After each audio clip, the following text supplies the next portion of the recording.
أو عزيز يغلب ولا يغلب، يغلب ولا يغلب. الجبار، الجبار تأتي مرة في جانب الله وتأتي مرة أخرى في جانب خلق الله.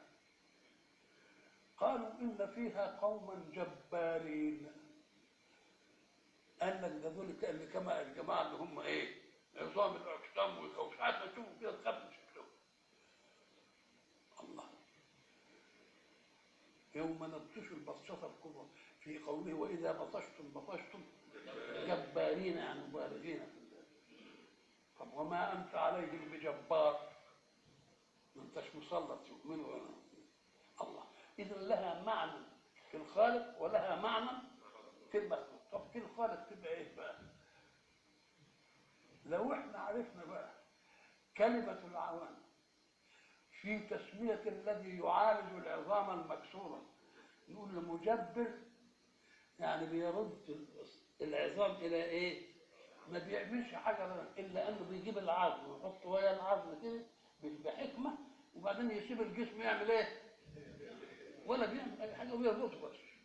الله، يبقى إذا جبار كل كسر، جبار كل فقر بغنى، جبار كل مرض بعافية، يعني من ناحية الإيه؟ في جبار. فإذا أردنا أن نعرف الفارق بين الصفة في الحق والصفة في الخلق، نقول الصفة في الحق ذاتية، والصفة في الخلق موهوبة، والموهوب قد يسلب، والموهوب قد يسلب مش بذاته. العزيز الجبار المتكبر، المتكبر برضه فيها صفة مذمومة في الخلق ولكنها في عظمة الخالق. ليه؟ لأن المتكبر في الخلق بيتكبر تكبر لا ذاتية فيه. إن تكبر بصحته فقد يمرض، وإن تكبر بماله فقد يرتقي، وإن تكبر لحكمه فقد يعلن. الله، يبقى مش ذاتية، إنما في الله ذاتية. طب وليه؟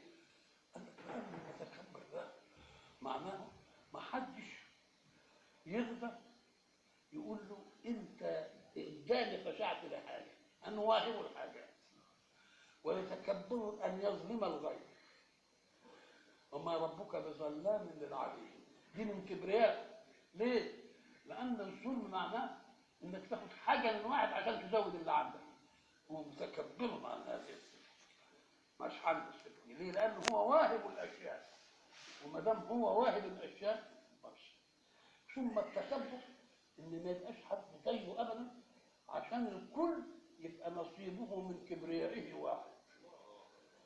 كل واحد له نصيب من الكبرياء، لأن لما ربنا يكون كده متكبر على الكل يبقى كلنا نخاف. يعني مش جاي تجارب